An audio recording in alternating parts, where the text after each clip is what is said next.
नर्मदे हर, नर्मदे हर, हर हर नर्मदे, नर्मदा मातायै नमः।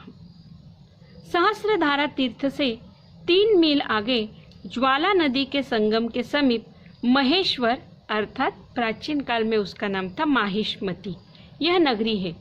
महेश्वर में बहुत से तीर्थ हैं, किंतु जालेश्वर शिवजी, भर्तृहरि की गुफा, स्कंदेश्वर शिव, गणेश जी, नरसिंह जी, पंडरीनाथ ये महेश्वर नगर में है। और नर्मदा जी के बीच में जो द्वीप है उसमें बाणेश्वर, मातंगेश्वर, सिद्धेश्वरी देवी, राजेश्वर, काशी विश्वेश्वर तथा कालेश्वर ये मुख्य तीर्थ है। ज्वालेश्वर की कथा इस प्रकार है। सत्ययुग में माहिष्मती नगरी में सूर्यवंशी राजा दुर्योधन था। उसने नर्मदा जी से विवाह किया। उन्हें सुदर्शना नाम की कन्या हुई। जब ये कन्या उपवर हुई, उसका विवाह साक्षात अग्निदेव के साथ हुआ, इसलिए यह अग्नि तीर्थ है, इसे ज्वालेश्वर कहते हैं। मातंगेश्वर तीर्थ की कथा इस प्रकार है। यह आदि सत्य युग में एक भील ने नर्मदा तट पर चिरकाल तक घोर तपस्या की। इसके प्रभाव से ही मृत्यु के पश्चात वह मातंग नाम के ऋषि के रूप में पुनर्जन्म पाए। वे तीर्थ यात्रा करते हुए इसी स्थान पर वापस आए। तब उन्हें पूर्व जन्म की स्मृति थी, इसलिए वे इसी स्थान पर रह गए और 100 दिव्य वर्षों तक तपस्या की। उस तपस्या से प्रकट होकर शिवजी प्रसन्न हुए और वर मांगने को कहा। तब मातंग ऋषि ने कहा कि आप सदैव इस तीर्थ में नित्य सन्निधि हो। तब से यह तीर्थ परम पवित्र माना जाता है। यह कार्तिकी कृष्णा चतुर्दशी और दीपावली के दिनों में विशेष महात्म्य है। यहाँ पर जौ के सत्तू और गुड़ के पिंडदान का तथा ब्रह्मभोज का विशेष महात्म्य है। माहिष्मती में महाराज सहस्रार्जुन राज्य करते थे। वह भगवान दत्तात्रेय के भक्त और शिष्य थे, मातंग ऋषि के भी शिष्य थे। इन्होंने ही राजराजेश्वर, सिद्धेश्वरी देवी, गणेश जी, स्कंद इन देवताओं की यहाँ स्थापना की। स्कंद पुराण में इस क्षेत्र की महिमा विस्तार के साथ वर्णित है। महेश्वर बहुत ही प्रसिद्ध और ऐतिहासिक स्थान है। इसका प्राचीन नाम महिष्मती था। महाराज सहस्रार्जुन की ये राजधानी थी। उस समय उनका क्या वैभव रहा होगा। भगवान आद्य शंकराचार्य जी का मंडन मिश्र से इसी स्थान पर शास्त्रार्थ हुआ था। श्री शंकर दिग्विजय ग्रंथ में उसका बहुत ही सुंदर वर्णन किया है। श्री शंकराचार्य जी तीर्थराज प्रयाग से ही कुमारियल भट्ट की चावल की भूसी में प्रायश्चित्त स्वरूप प्राण विसर्जन के दृश्य देखकर दिग्विजय के लिए चले। उन दिनों कर्मकांडियों में पंडित मंडन मिश्र का बहुत नाम था। अतः सर्वप्रथम प्रयाग से ही वे मंडन मिश्र को परास्त करने की इच्छा से चले। इसलिए दिग्विजयकार ने वर्णन किया है कि श्री कुमारिल भट्टपाद की विष्णुपद प्राप्ति के अनंतर श्रीमद शंकराचार्य जी ने पंडित मंडन मिश्र को जीतने के लिए जब वो प्रयागराज चले तो वह मंडन मिश्र द्वारा शोभित माहिष्मती नाम की नगरी में पहुंचे, जो नगरी रत्नों द्वारा सुशोभित थी। उस महानगरी को देखकर श्री शंकराचार्य परम विस्मित हुए। उस नगरी के समीप रमणीय वन में वो अवतरित हुए। यह स्थान प्रफुल्लित कमलों के वन में विहार करने वाली तरंगों के मध्य में उड़ते हुए जल की झीनी झीनी कणों से भिगोने वाली साल वृक्ष की पंक्तियों से कंपायमान और नर्मदा जी के जल मिश्रित पावन शंकर पाद सेवन करने लगे। उस वन में विश्राम करके नित्य कर्म से निवृत्त होकर आकाश के मध्य जब सूर्य नारायण आ गए तब शंकराचार्य वहां से चले। मार्ग में उन्हें मंडन मिश्र के घर काम करने वाली दासी जो जल भरने के लिए जा रही थी, उन्हें शंकराचार्य जी ने पूछा कि यहाँ पंडित मंडन मिश्र का घर कहाँ है। उन दासियों को श्री शंकराचार्य के दर्शनों से अद्भुत सुख प्राप्त हुआ, परम संतोष हुआ। तब वह दासी ने संस्कृत भाषा में उत्तर दिया कि जिस घर के द्वार पर लटके हुए पिंजरों में तोता मैना शास्त्रार्थ करते हुए एक दूसरे को पूछ रहे हो कि फल को कर्म देता है या ईश्वर देता है, उसे आप मंडन मिश्र का घर जाने। जिस घर के द्वार पर पिंजरे में बैठे तोता मैना जगत सत्य है या असत्य है इस प्रकार शास्त्र अर्थ कर रहे हैं, उसे आप मंडन मिश्र का घर जाने। इस वर्णन से ही आप समझ सकते हैं कि मंडन मिश्र कितने बड़े विद्वान थे। भगवान शंकराचार्य जी ने माहिष्मतीपुरी में मंडन मिश्र से शास्त्रार्थ किया और उन्हें शास्त्रार्थ में पराजित किया।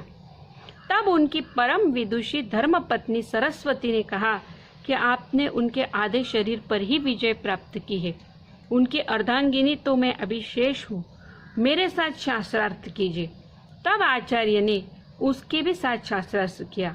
तब सरस्वती ने उन्हें उस शास्त्रार्थ में काम शास्त्र संबंधी प्रश्न पूछे। आचार्य तो बाल ब्रह्मचारी सन्यासी थे। तब उन्होंने कुछ समय का अवकाश मांगा और परकाया प्रवेश विद्या द्वारा मृतक राजा अमरक के शरीर में प्रवेश करके काम शास्त्र का अनुभव करके फिर वापस आके सरस्वती को शास्त्रार्थ में हराया और मंडन मिश्र को अपना शिष्य बनाया।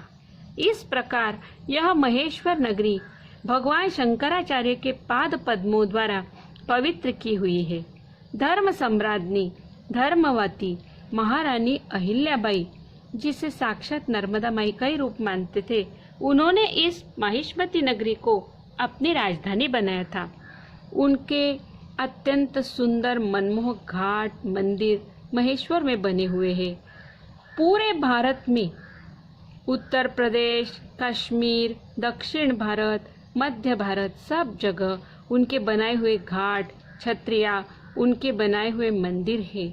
इनके बनाए हुए पक्के घाटों की शोभा ही निराली है। यह बहुत ही धर्माचरण करने वाली दानशील ऐसी महारानी थी। महेश्वर से कुछ दूरी पर गादी नदी आकर नर्मदा जी में मिलती है। महेश्वर के निकट ही यह गादी संगम तीर्थ है। गादी संगम से 5 मील की दूरी पर मंगलेश्वर है। मल शमनेश्वर तीर्थ भी है। परशुराम जी ने 21 बार क्षत्रियों का वध किया था। तदनंतर उन्हें इस हत्या के दोष से मुक्त होने के लिए रेवा किनारे वह इस स्थान पर आए और उन्होंने तपस्या की। उन्होंने इस स्थान पर मल शमनेश्वर शिवलिंग की स्थापना की। क्षत्रियों के वध का जो मल हुआ था उसका सबका शमन हुआ। इस स्थान पर तपस्या करने से सब प्रकार के पापों का शमन होता है। इस स्थान पर ब्राह्मण भोज का विशेष महात्म्य है। मंडलेश्वर में ही एक गुप्तेश्वर भी है, उसकी कथा सुन लीजिए। यहाँ के वन को दारुक वन कहते हैं। प्राचीन काल में अनेक महर्षि गणों ने इस दारुवन में रहकर तपस्या करके सिद्धि को प्राप्त किया था। एक बार पार्वती जी सहित शिवजी घूमते घूमते दारुवन में आए और ब्रह्मवेत्ता ब्राह्मणों को तप में लीन देखकर पार्वती जी ने शिवजी से पूछा कि इन घोर अरण्य में इन ब्राह्मणों को ऐसी रिद्धियां सिद्धियां कैसे प्राप्त हुई। शिवजी ने कहा, देखने में तो यह ब्राह्मण तपस्या कर रहे हैं, पर वास्तव में तो इनका सामर्थ्य इनकी सती स्त्रियों का सतीत्व है। इनकी सारी सिद्धियां इन ब्राह्मणों की सती स्त्रियों के सतीत्व के कारण है। सती स्त्री संसार में सब कुछ करने में समर्थ है। रिद्धि सिद्धि तो सती के सामने तुच्छ है। पार्वती जी ने कहा, अच्छा तो इन विप्र पत्नियों के सतीत्व की परीक्षा लीजिए। शिव जी ने कहा, हे देवी, ऐसी बात मत कहो। ब्राह्मणों को जो कष्ट देता है उसका सर्वनाश हो जाता है। पार्वती जी ने कहा, मैं कष्ट देने को कहाँ कह रही हूँ, मैं तो सिर्फ उन ब्राह्मण स्त्रियों के सतीत्व की परीक्षा लेने को कह रही हूँ। आपको मेरी यह प्रार्थना स्वीकार करनी पड़ेगी। शिवजी ने सोचा कि स्त्रियां हट को तो ब्रह्मा जी भी नहीं टाल सकते। अब पार्वती जी रूठ जाएगी, मानेगी नहीं, इसलिए उन्होंने उनका कहना माना और कापालिक ब्रह्मचारी का अत्यंत सुंदर स्वरूप बनाया। वह मधुर स्वर में बंसी बजाने लगे। इतने लोकोत्तर सुंदर स्वरूप को देखकर और मनमोहक वंशी की सुरीली तान सुनकर दारुवन में जितनी ब्राह्मण स्त्रियां थी सब आ गई।